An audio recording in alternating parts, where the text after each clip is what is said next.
Hey everybody, just came back from seeing the Batman and I wanted to give some of my thoughts. Didn't feel like writing all it down, so I thought I'd do a video right off the dome before I forgot anything.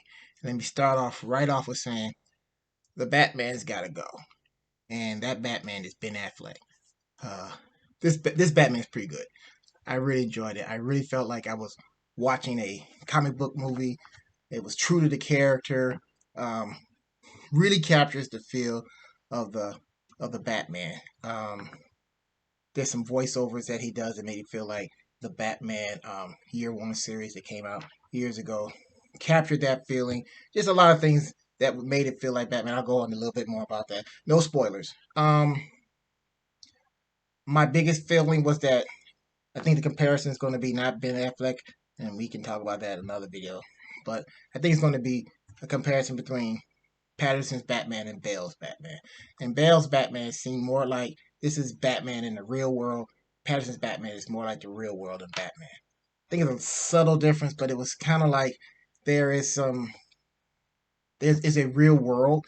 It's got some real world feeling. It seems like if Batman was real, it would be there. But it's still, as the movie progresses, it becomes very clear that there's some comic booky kind of things going on. Not in a bad way. Just this is not trying to be the Batman. If the Batman was in New York or Chicago or whatever, this is if Chicago was in the DC comic book world, and I think they captured that pretty well.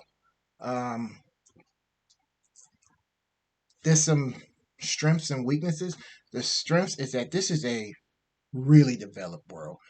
We come into it, and he says in the beginning, Patterson says in the beginning, he's been Batman for a couple of years now. So he's new, but this is not like, who are you kind of thing. There are a few moments when people are like, I don't know who he is.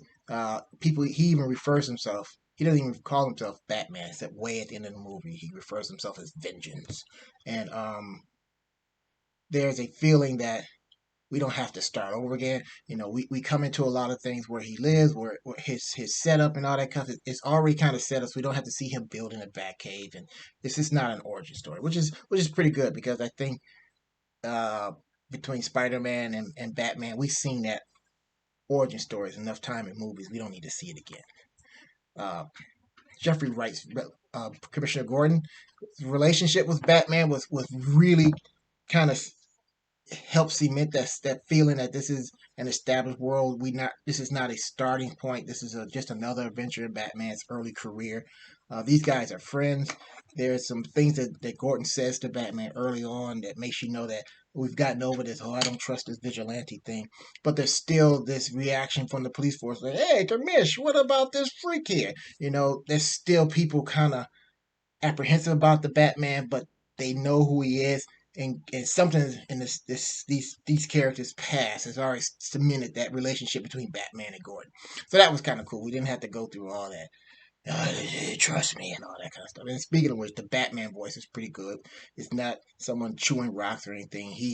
Patterson's Batman's voice is believable and it's pretty cool. And that's one of the best things about Patterson's Batman. His Batman is pretty good. This is a good kind of Batman year one, year two. He's got some bulky gear, but he's still pretty sophisticated since he can do more stuff than an average person can do. He's got the grappling line and a few other gadgets that pop up that be later in the movie. So, but it's not this slick kind of stuff that he has in the comic books now. He's on his way there. One of the things that was very surprising is the Batmobile. It is a beast. Whatever you think about the Batmobile we've seen from the trailers or everything, forget about it.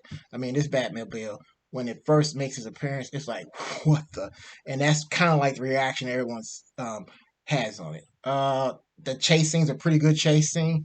It's probably one of the best centerpieces. I mean, it's a pretty cool chase scene. It's really edge of your seat. I don't want to give it away, but it's very different from other chase scenes you've seen before. I mean, we're talking Steve McQueen bullet level chase scenes here. I mean, it's pretty good. When you see it, it's gonna be like I haven't seen that in a chase scene before, and that's good.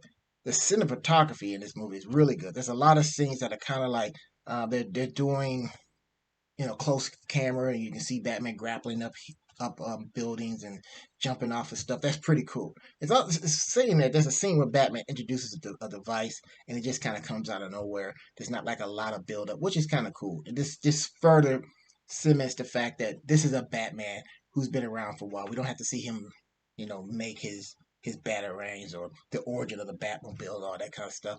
He's Batman and he's there. Some of the weaknesses, Patterson's Batman was good, not so much as Bruce Wayne. There's a lot of fear of emo Bruce Wayne. That didn't really happen, but there's some weight there. There's some trauma there that you know didn't really translate well in the screen. His appearance didn't translate well on the screen. There's a few scenes between him and Alfred, who was also awesome. We need to have a lot more of Alfred in this movie. Um, that there's some things going on with the Wayne Foundation and Bruce Wayne's personal life, and they just kind of skirt over it.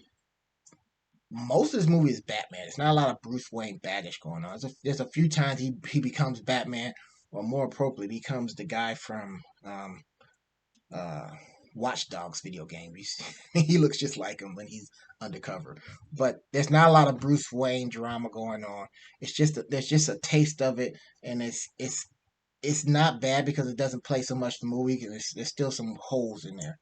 I thought I don't want to say this, but I thought Zoe Kravitz, she wasn't the Batgirl. I mean, the Catwoman I would have picked.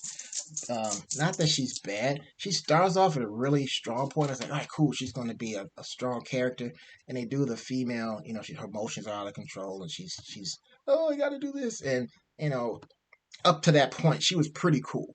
And I don't know if this is because this was some I don't know what it was. I just wish she would have just stayed that cool, strong character throughout the whole movie. I think they could have done that. There's a few things that she does with Batman that proves that she's pretty strong without having to throw it in his face or anything. And then they do this. I'm so emotional, and I have this character in my life, and I have to respond this way. And it's kind of like, oh, gosh, can we change the script? Um, Batman gets beat up a little bit, and I'm kind of like okay with that because he doesn't get. This is not Michael Keaton first scene get shot down in Batman in 89. He gets jumped by a bunch of guys a few times, and he doesn't just comic book them and just goes through the whole thing without getting touched. And it's okay because one, it's the real world. He couldn't realistically portray that in a comic book, and two, he's an early Batman, so he's getting there. Finally, the thing that the third act was a little disappointing. It was almost like it felt like this was written in committee, and it's just like I don't know how to end this. We'll throw this in, and I don't know if someone knows script or something. It just didn't fit in with the rest of the movie. That being said, a lot of this movie is built and feels like a psychological thriller. Who did it? There's a lot of traps and clues and that kind of stuff, and Batman's trying to figure it out, and that's cool. But when we get to the big reveal, it's like what? There's this real feel like, that's not the guy. He's a blind. It's another guy. And then, oh, he's the guy. And I was a little disappointed in that. Another thing is that you're supposed to drop clues along the line to let you figure out who this guy is. And they don't really do that. That's a little disappointing. But overall, really enjoyed the movie. There was a few social justice moments in there that I didn't particularly like, but it didn't disturb me enough so that I gotta don't see it as those stern liberals. But I'll let somebody who's more passionate about that kind of thing get all burned up about that. But it's there, and it's kind of a bump. But other than that, I thought it was really good. I enjoyed it. Like I said, I think we're going. I think this will be a Batman to start going for instead of Ben Affleck. I don't know what DC's going to do with that. There's a lot of things still in the fire. I guess he's going to be in the Flash movies along with Michael Keaton. I'd rather they didn't. I would rather they treat Batman, this particular Batman, like they did Christian Bale and just be in his own universe. But we'll see. But yeah, it's good. I enjoy it. 2 thumbs up. Go see it. Thanks.